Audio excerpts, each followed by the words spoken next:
Okay, learned how to work my remote for the camera stand today, so that's a win. Okay, so the update, this is the end of the year, an update for working on my small business and in my studio. So it was a pretty good year. As the year closed, I was getting pretty consistently at being able to bring in about $400 a month. However, all of that's going towards supply costs. I made the mistake and I put in multiple, it was about $6,000 into supply costs. So, but it's a live and learn, taking one step at a time. So the reason I was able to do that was not by any single event. So I have the space in Branson, Missouri, and I've had to switch around when I was there in November. I originally started out with a one wall space, so things had to go just on the straight up wall. That was going really well, so I expanded to two, but the cost of that was around $100 for two total wall space because each was in the $50 range. So I had an opportunity to get it was kind of a closet shaped space for $75. So I was thinking, great, saves money, had a metal pole, I could put my magnets. It was a terrible decision. Because of it being narrow, the only items I was selling was things that people could reach in because they would not walk in. So my magnets on the pole, those were selling fairly steadily. Scrubbies that were hanging on the side and little miniature bears. So when I was down there in November, I switched to a longer, kind of narrow space, but that people can walk in. From the time we set it up until I think it was the Christmas Eve, I sold something almost every single day. So huge improvement, and December's not known for being a great month. So that was, I think that's a better choice. However, the rent is going to be higher. It's about $150, $155 a month. So I'm hoping to at least make enough to cover rental costs. Oh, and then I have stuff set up at Fort Benton at the Art Co-op. I had done really well in Fort Benton the summer. It was like July or August. They had the art walk. I did really well on that, so I was thinking, great, I'll do great. And then I had done pretty decently. They had another opening. It was in the fall. I think it was when I was in this, not sure the exact month, but I had done fairly well at that one. So I was thinking, great, over the Christmas. I did horrible over the Christmas. I made approximately $20 down there. Not great. But the rest of the year was well. So that's definitely worth continuing to stay involved in that. And then there was a little tiny vendor event that I had been doing here more in Havre in Montana as more of a community service. It was an older building. They were trying to bring people back into it.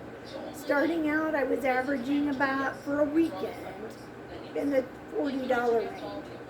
For the one that we did right before Christmas, I did really, really well. So the combination of having a good month in Branson and a good month at that event made me have a really good month. However, January is known for being really down for craftable items and small craft vendor crafters, so I'm not sure how January is going to look. We're living and learning, but I am using that time to get ready. The next vendor event I have is at the small show place in February. And then also in February, I'm going back to Missouri so I can spend time with my mom, but also I can take stuff in my suitcase down to Branson to do an update. Because that is another thing, sorry, that I have found this year is to be successful, I'm having to have some new items each time I go. So I can have my baseline of items, which is the teddy bears, the crocheted bags, the jute bags, and then I have come up with smaller loaf cats. So those I have consistently, and then I'm adding in each time I go something different. So the pre-Christmas, I did a lot of dog stuff, dog toys with squeakers. The jute baskets did well. It was tough, but you can't, as a crocheter, it's hard to tell what you're going to sell at each event. So it's better for me, at least, to have a variety. Because I may do a little of this, a little of that. And in in Montana, I had been going to, before this year, going to the farmers markets and consistently doing pretty well with refrigerator magnets and dog treats. However, when I've done the vendor events here in Havre, I have not done well on the magnets, but they're selling very well in Branson. You just can't tell. Sometimes it's regional, sometimes it's just the day and time. I had learned too that I would sell something really well on a 2-day event or an event that was going to repeat, and I would come home busted out trying to get it ready for the next one. The next one I wouldn't sell any of that. So you don't know. And that's the part that can create anxiety with this, but we just got to kind of roll with it. I've got a fair amount of stock build up from this year, but that's important because the mail rates, it's too expensive to mail it to Missouri, and that's where I need my biggest stock because of the bigger booth down there. And then that gives me a chance when I'm in Montana. I've got a smaller stock, but I'm bringing in the new stuff, introducing it, seeing how it goes, learning from that, and then I can take it with me when I go back to Missouri. So I did find that the vintage Christmas ornaments, I did not have joy making those, and they did not sell well. They did bring up memories of my grandma, so it was a little of a reminiscing, reflecting time as I was making them, but they were not fun to make. So I won't be making those. And that's interesting that things that didn't bring me joy were not selling. So there might be something to that. We'll just learn a little from that. So I don't know how long my phone is going to let me record, so I'm going to go over some new things that I've made and see what people think. So I worked on the paperless paper towels. I decided I'm using actual wash rags for these, so they don't sew up real well. They're not perfectly straight, but I don't have a serger, and I didn't know how well any other products would last. So I've had to price these at they're $3 each, so a set of 4 is $12. We're going to see how that goes at my next event, and then I put Centrifuge in Missouri. Personally, they have been absolutely great. I've used a set. I don't remember how many I made for myself. I'm not sure how many I had in there. But I found they're absolutely amazing to wipe up spills and stuff in the kitchen, and I'm spilling stuff all the time. Everybody knows. Always spilling coffee, spilling something. So they've been absolutely perfect for me to wipe up stuff. And then I've got them in the laundry drawer. Okay, another item I did was I'm trying to include in my new stock things that are recycled, repurposed, just because for economic purposes and environmental purposes, it's just nice to do that so that we're better stewards of the environment, plus it saves us money. I hate paper towels, that's why I wanted the paper towels. Okay, so I did some dog bones, put a squeaker in them. These are recycled denim. And then there's nothing, no eyes or anything sharp that would hurt a dog. The squeaker, it's plastic, but I don't believe there's I didn't see any small parts in it that would hurt. So that's something new I've started. And then a neighbor of mine right around Thanksgiving needed boot liners. And I had never done socks before, so it was a learning curve. The first pair of socks I did took an entire day, 10 to 12 hours. And then I decided they were too thin, so I went with this bulky yarn. These are so comfortable, I had to make myself a pair. So they make a great house shoe, and then he can use them as a heavy winter boot liner. Because I decided the thin sock was just not going to work enough. So these, I'm not doing a set size. I only did one for Missouri, one for here at the neck for the event in February, and a pair for me. I didn't do any extra. They do take a lot of time. I don't know how popular they're going to be. My sister did request a pair for her Christmas. So, okay, then the next, we got one more thing. So I've been just so inspired by blue lately that I did an Afghan with the blue and white. I've been feeling that whole blue stuff. Okay, So then the next thing I was trying was I had been seeing so many, I decided I love TikTok videos. I'm doing taking sweats and making a new pair of sweat out of multiple old ones. The patches from the t-shirts on the sweatshirt, absolutely love that stuff. So I decided let's see what I could do. We would try. I think, did my phone do shut off? Let me double check here. Nope, it's still ticking, so we're good. Because I thought it might automatically shut me off. So I wanted to try doing the recycle, repurpose thing with bags. So I had requests for the one-sided shoulder bag. So there's this one. It's lined on the inside. There's an outside pocket on each side. The strap is this like Naugahyde vinyl-y stuff that's knotted so it can be shortened or lengthened depending on how tall the person is. It doesn't have a snap or a tab there, but that. I've tried it and I just don't think it needs one, but that's okay. We'll see how that goes. Let's see, where was my very first one? Okay, this was my very first one. I had bought a box of quilting and sewing room supplies. And so I had this beautiful rooster that had been applique quilted. So I thought about a pillow. I don't really want the rooster in my living room. Thought about framing it. I just couldn't decide. I decided a bag was more versatile. So it has a double sweater pocket on the outside. So let's see, there's 2 layers that are sewn in. So there's a 1 and a 2. Then I did make a flap to flap over to kind of cover that, but I tucked it in so that it wouldn't cover the rooster. And then it's also lined on the inside to give it some sturdy. And then the vinyl handles. So I'm going to take these to the next event that's here in Havre in February and see how we do. Then I had this like tapestry. I don't know what it was supposed to be. I don't know if it was supposed to have been a placemat, but it's got like the arc on it. So I decided we would use that for a bag. Then I put the vinyl in the bottom. I got a denim pocket on the back, and then used a sweater. And then the handles. This one I found was super heavy, and the tapestry and the vinyl, my sewing machine did not like it, so I'm not going to do that again. It's just too much bulk for the machine I have. But we're learning as we go. Then my next one was, I found, and I don't know if this was in the box or if it was something I had gotten for a baby shower gift to finish up, and I just never made. I'm not sure from whence it came.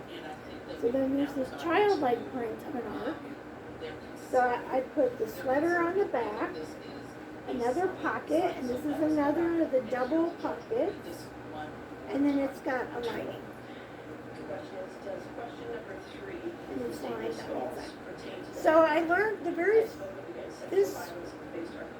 rooster, the seams, even though it's lined, the seams show, and I decided I didn't like that look. So I'm working on the lining. It does have the handles that show, but none of the other seams show. I got that up. Then I'm working on perfecting on making the bottom so it'll as a stand-up more flat bottom. So I'm learning as I go. And then I've got the washable handles on this one, so this one would totally be machine washable. Okay. Then I was progressing, so I was having fun. So the next one I did is I found this piece with teddy bears on it. Couldn't decide what to do with it, so it's a longer piece. I decided that's too long for a bag. I didn't want the wrap around, so I cut a chunk and then used some other material to coordinate. Then I lined with some of the extra fabric that was with it, that's the dots, covered the seams. It has a pocket. It's a double pocket on the inside, smaller, so I changed. There's 2 of those. So that's 4 pockets in there. Then I put another denim pocket on the back, and this is a soft furry sweater here.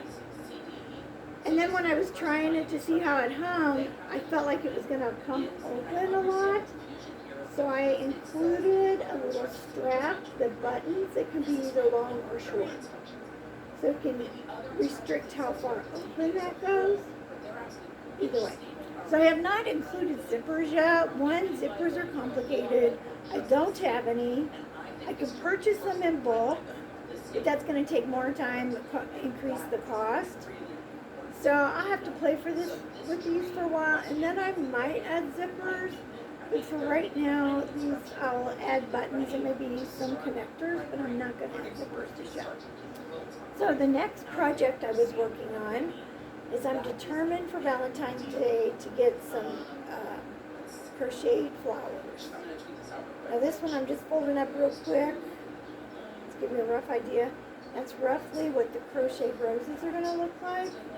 However, it's going to be a little more tidy. This is just a roll, so I'm working on those. From what I'm seeing, they have to be rolled around the plant spike and hot glued, so I've been working on that. I did find I didn't really love the one I had worked on a week or two ago, and it was bulky, so what I did was I cut down my crochet hook size, so this is a much finer, it's a 2.5 millimeter hook. So let me show. Here's the rose held together with a hook. There's another one. This is a stiffer cotton that and I'm not loving as much. I like the really fine. And let's see, I have a teeny tiny one here. Again, I'm just rolling these up, so it's just a rough estimate of what it looks like.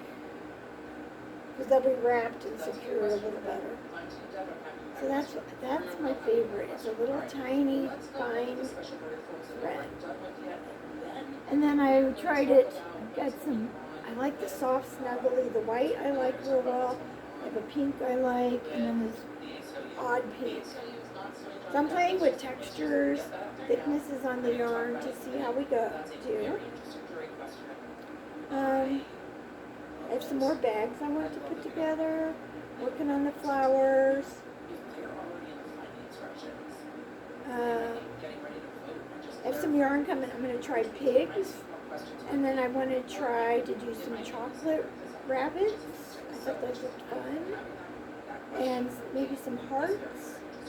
And then I want to do some bears. I found there was a really pretty color I found over there. What color was that? Let me peek real quick. It was, I have a soft kind of dark pink. I'm going to do a bear out of that, and then I'm going to do some pink and red cats for Valentine's Day, the small. So on the loaf cats, I found that the big cats, they're so expensive. The biggest size from the original pattern took the Walmart stuffing that was in a bag like that, took an entire one.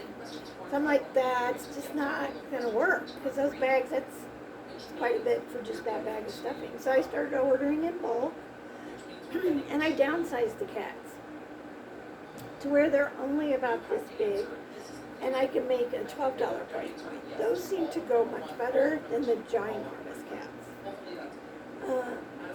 I want to try to do some other stuff. I'm going to gradually add in some more animals. I would love to do a llama. I don't know when I'm going to get to that. So I'm using this January downtime to create and to make some new products, to try some things out, make sure I like making them. The roses I'm enjoying so far. Some of the yarns I like better than others. The bags, I'm absolutely loving making those. The bags, I can only do 1 to 2 a day. Last night was an all-nighter, so I had to crash for a nap today. I get to going, and sometimes it's long, and I'm trying to flip my days and nights back. As it's been, I've been up most of the night, go to bed at 1, sleeping. So, trying to flip my days and nights back a little bit. It's just better for business to be up a little more earlier in the day. It's easier to make post office runs and such.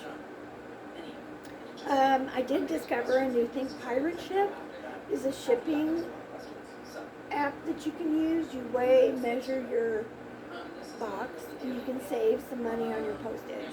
So I started using that, but then I needed a thermal printer to be able to use that on my own because my printer's not working. I didn't want to keep buying a bunch of ink, and the thermal printer can go with me when I travel. So the first thermal printer I got, it is doing great for making labels for I started making my cooked dog treats again. I took those to the last event. And those are currently gone. It worked great to put those labels on, but it was not big enough for the postage. So I've ordered one that's a little bigger, but I can still use one for labels for my products and one for the shipping. So I can still use that. That's been great. There was something else. I'm not sure what it was. It'll come to me. So I'm gonna also, during this January time, I'm also gonna work on getting back to the videos, trying to go over the new products I'm working on, what I'm finding works, what doesn't work, how things are going. I did also talk to vendors at this last event to get points of view from that. I'm gonna save that for next time. Alright, let's try my remote again. We're gonna turn this off and share it. Thank you all so much. Please click subscribe and see you next time.